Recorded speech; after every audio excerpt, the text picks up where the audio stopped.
찬송가 23장입니다. 찬송가 23장. 만일이 내게 있으면 그 있다 가지고 내 구주 주시는 절 늘 찬송하겠네. 내 은혜로신 하나님 날 도와주시고 그 크신 영광 널리 펴 다 알게 하소서. 내 주의 귀한 이름이 날 위로하시고 이 귀의 음악 같으니 참 희락되도다. 내 죄의 번세 깨뜨려 그 결박 푸시고 이 주한 마음을 비로소 고정케 하셨네.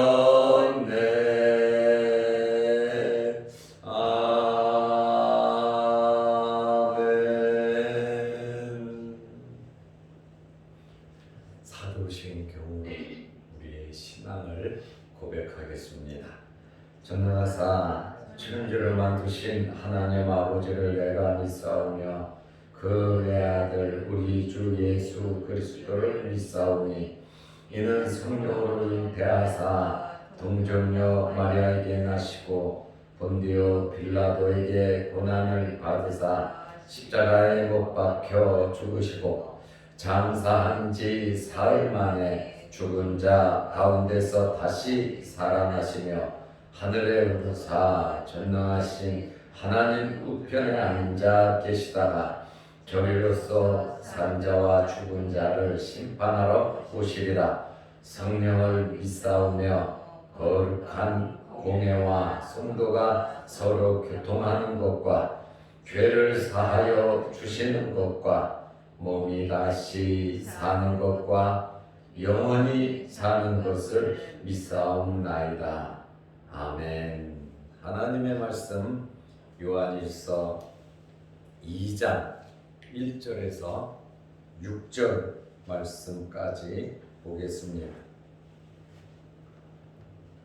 나의 자녀들아, 내가 이것을 너희에게 쓰면 너희로 죄를 범하지 않게 하리 함이라. 만일 누가 죄를 범하여도 아버지 앞에서 우리에게 대언자가 있으니 곧 의로우신 예수 그리스도시라. 그는 우리 죄를 위한 화목 제물이니 우리만 위할 뿐 아니요 온 세상의 죄를 위하심이라. 우리가 그의 계명을 지키면 이로써 우리가 그를 아는 줄로 알 것이요 그를 아노라 하고 그의 계명을 지키지 아니하는 자는 거짓말하는 자요 진리가 그 속에 있지 아니하되 누구든지 그의 말씀을 지키는 자는 하나님의 사랑이 참으로 그 속에서 온전하게 되었나니 이로써 우리가 그의 안에 있는 줄을 아노라. 그의 안에 산다고 하는 자는 그가 행하시는 대로 자기도 행할지니라. 아멘. 사도 요한은 요한일서 1장에서 생명의 말씀에 대하여 논하고 있습니다. 생명의 말씀은 누구십니까?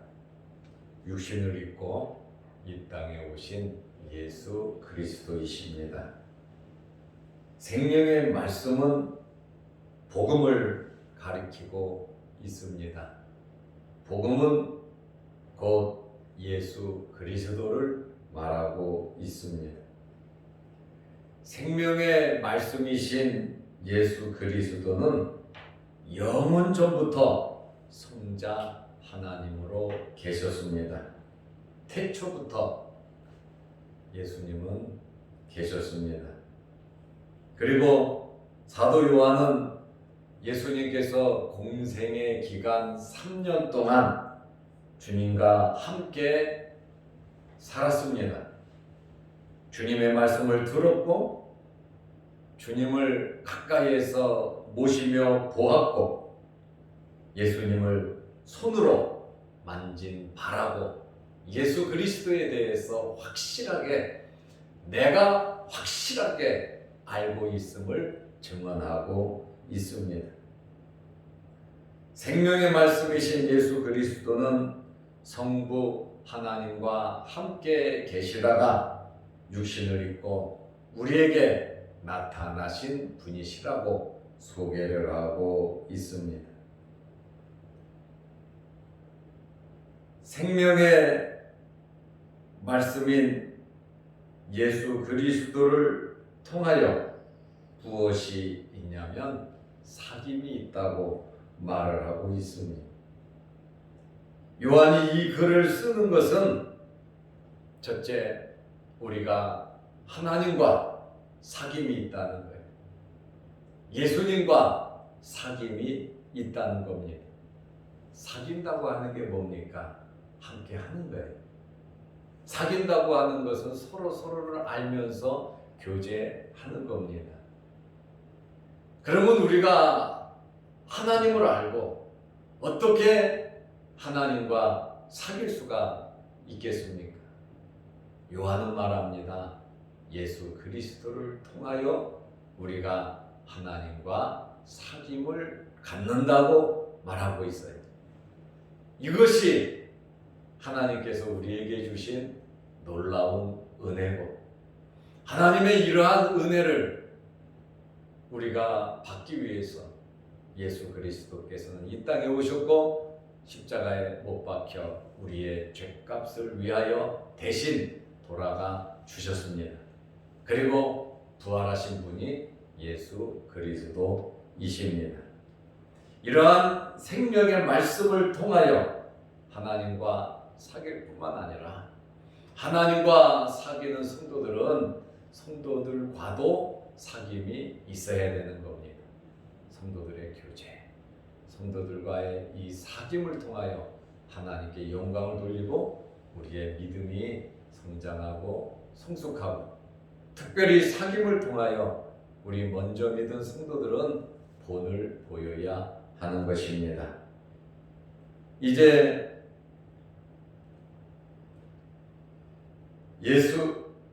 요한은 예수님을 소개하고 하나님은 빛이시라고 하나님의 본성에 대하여 요한이 말을 하고 있습니다. 요한일서 1장 5절 말씀에 보면 우리가 예수님에게서 듣고 너희에게 전한 소식은 이것이니 곧 하나님은 빛이시라. 그에게는 어둠이 조금도 없는 분이시라고 하나님은 빛이라고 1장에서 두 번째로 말을 하고 있습니다.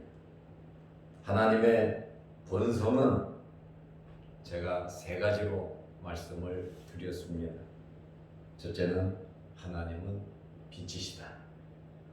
둘째로 하나님은 영이시다. 셋째로 하나님은 사랑이시다 라고 하나님의 본성에 대해서 세 가지로 말씀을 드렸습니다. 하나님은 조금도 어두움이 없으신 분이십니다.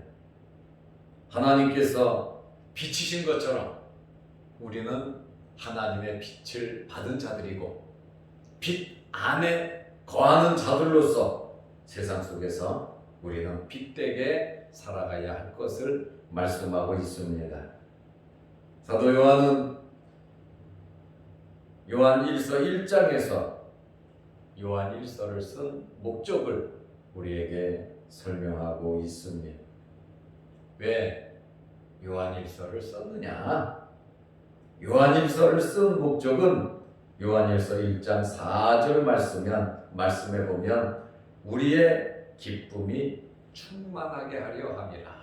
글을 쓰는 이 사도들이 기쁨이 충만하다는 거예요. 이 글을 쓰므로. 이 글이 뭡니까? 하나님의 말씀이잖아요. 하나님의 말씀을 쓰면서 기쁨이 충만하다. 은혜가 있다라고 하는 그러한 말씀입니다. 오늘 새벽 12시 좀 넘어서 제가 일어났습니다. 그리고 1시 좀 지나서 제가 사무실로 내려와서 요한계시록 말씀을 준비했습니다. 요한계시록 6장을 기도하면서 말씀 보면서 또 이 책 저 책 보고 정말 쉽게 깊게 이 말씀을 준비하고 기도하다가 새벽 예배를 드리러 내려왔습니다.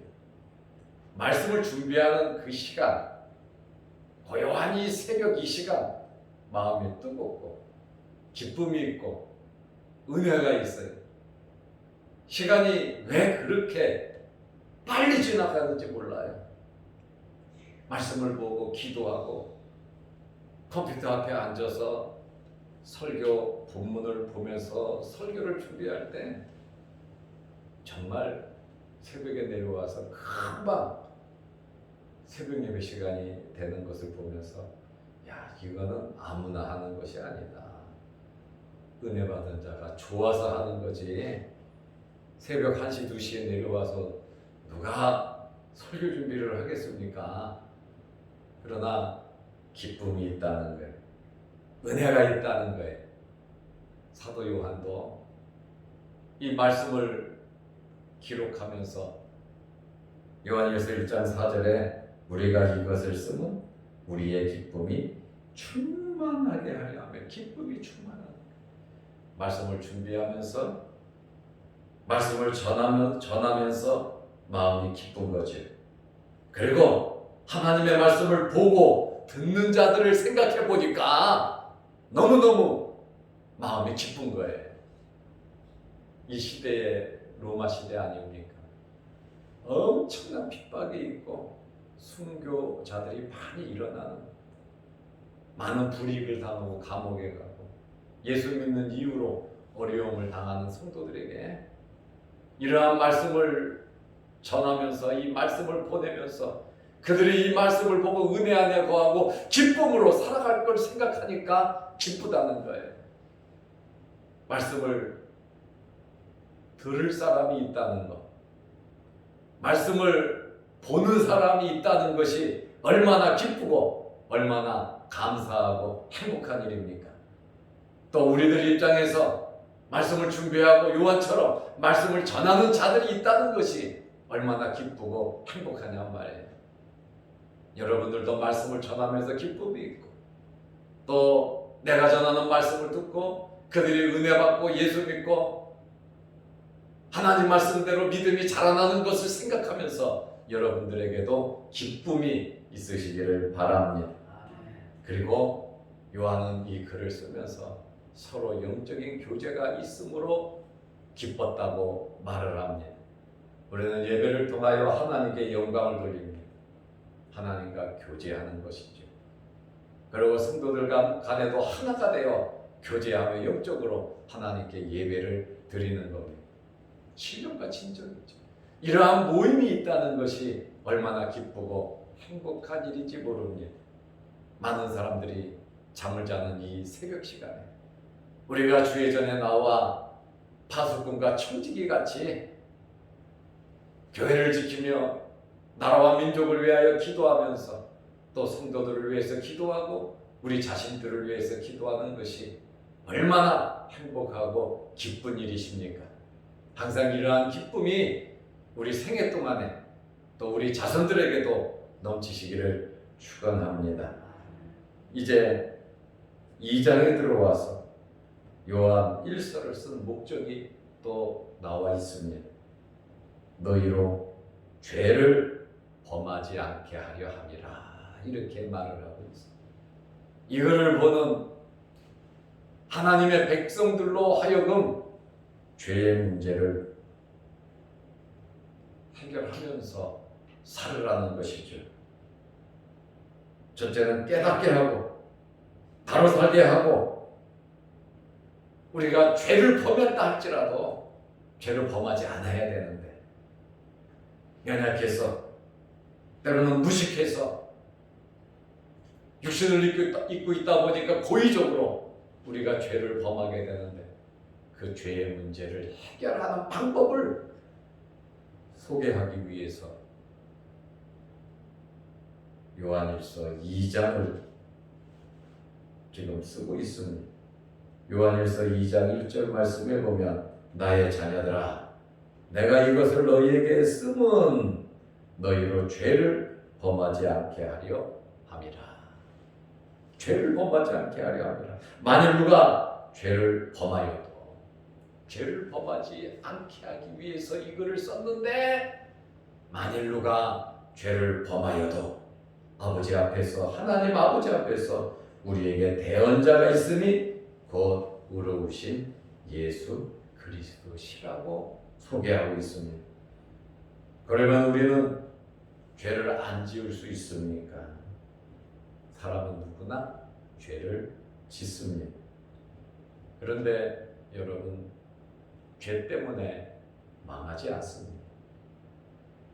죄 때문에 망하지 않는다니까 손 목사가 죄를 너무 가볍게 알고 있지 않냐, 이렇게 생각할 수 있습니다. 그런데 여러분, 죄 때문에 망하지 않습니다. 왜 망합니까? 죄를 회개하지 않기 때문에 망하는 거예요. 우리는 죄 문제가 해결하는 방법이 있잖아요. 요한일서 1장 9절 말씀에 보면 만일 우리가 우리의 죄를 자백하면 하나님은 미쁘시고 의로우사 우리의 죄를 용서하신다 그랬거든요. 우리가 꺼리끼고 죄를 질 것이 있으면 그것 때문에 포기하고 그것 때문에 막 살 것이 아니라 예수 그리스도 십자가 앞에 나아가야 하는 겁니다. 예수 그리스도에게 죄를 고백함으로, 하나님께 죄를 고백함으로 우리의 죄가 용서받을 수 있는 것입니다. 베드로는 예수님을 3번 부인하고 저주하고 맹세했지만 회개함으로 용서받았습니다. 가룟 유다는 예수님을 팔아버렸죠. 그러나 그는 회개하지 않으므로 용서받지 못했습니다. 다윗은 살인 죄를 저질렀어요. 남의 아내를 빼앗는 강간 간음죄를 저질렀어요. 그럼에도 불구하고 다윗은 하나님의 말씀을 듣고 철저하게 회개함으로 용서받았습니다. 그러나 사울은 교만했어요. 그러나 그는 회개하지 않으므로 하나님께 버림을 받았습니다. 사람이 죄를 지어서 망하는 것이 아니라 회개하지 않기 때문에 망하는 겁니다. 지금 요한이 그 얘기를 하고 있는 거예요. 내가 이것을 너에게 쓰는 것은 너희가 죄를 범하지 않게 하기 위해서 쓰는 것이다. 그러나 만일 누가 죄를 범하여도 아버지 앞에 우리에게 대언자가 있으니 곧 그리스도 예수라고 말을 하고 있습니다. 죄의 문제 해결은 첫째로 죄를 고백하는 겁니다.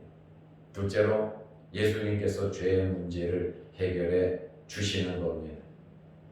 1절 말씀에 보면 우리에게 대언자가 있으니 곧 의로우신 예수 그리스도라고 그랬어요. 대신 해결해 주시는 분. 죄 문제는 우리 스스로 해결하지 못합니다. 예수님께서 대신 해결해 주시고 우리를 변호해 주시는 분이 예수 그리스도십니다. 2절 말씀에 보면 그는 우리 죄를 위한 화목제물이에요. 예수님은 우리 죄를 위한 화목제물이라고 그랬어요.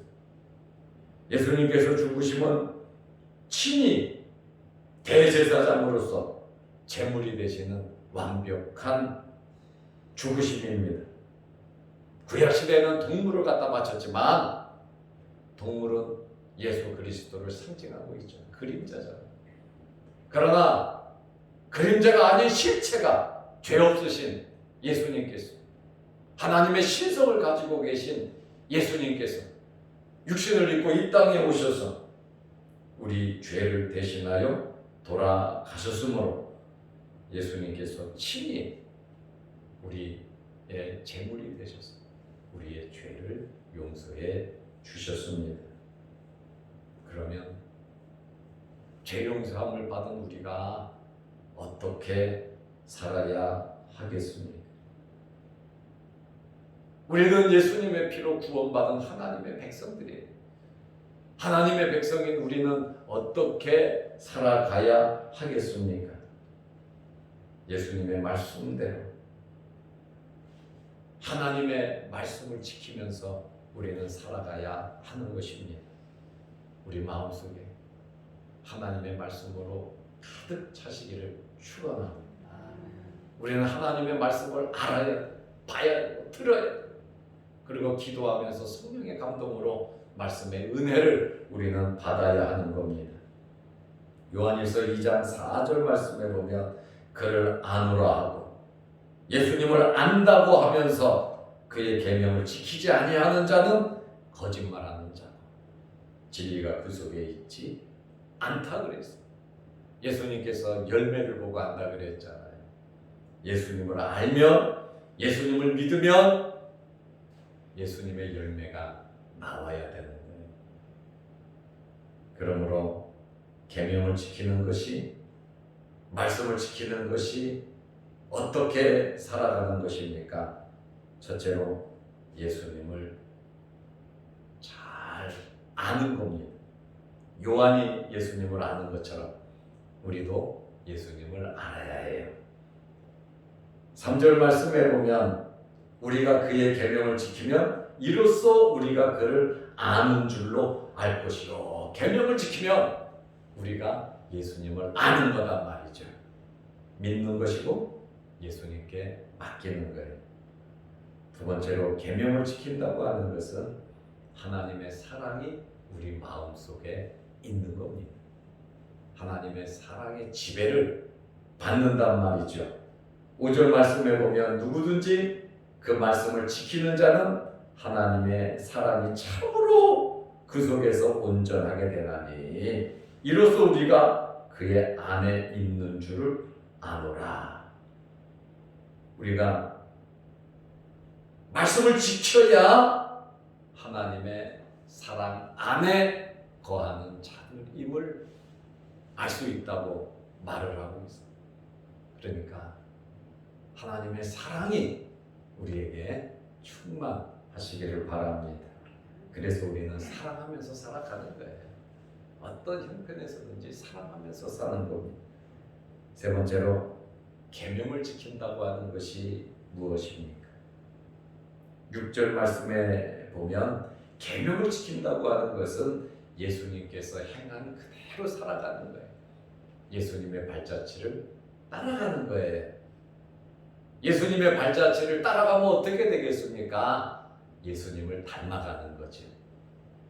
우리가 계명을 지킨다고 하는 것은 예수님을 닮아가는 것인데 그의 안에 산다고 하는 자는, 예수 안에서 사는 자는 그가 행하시는 대로 자기도 행할지니라. 오늘 우리는 예수님을 바로 알고 바로 믿고 하나님의 말씀에서 벗어나지 않는 저와 여러분들이 되시기를 바랍니다. 기도하겠습니다. 하나님 아버지, 요한이 우리에게 요한일서를 쓴 목적을 말하고 있습니다. 기쁨이 충만해지기 위해서 글을 썼다고 했습니다. 죄 문제를 해결하기 위해서 썼다고 말을 하고 있습니다. 우리 죄의 문제는 우리에게 대언자가 있으니 곧 의로우신 예수 그리스도라고 말씀하면서 예수님은 우리의 화목제물이 되신다고 말씀하셨습니다. 우리는 계명을 지키는 삶을 살아가게 하옵소서.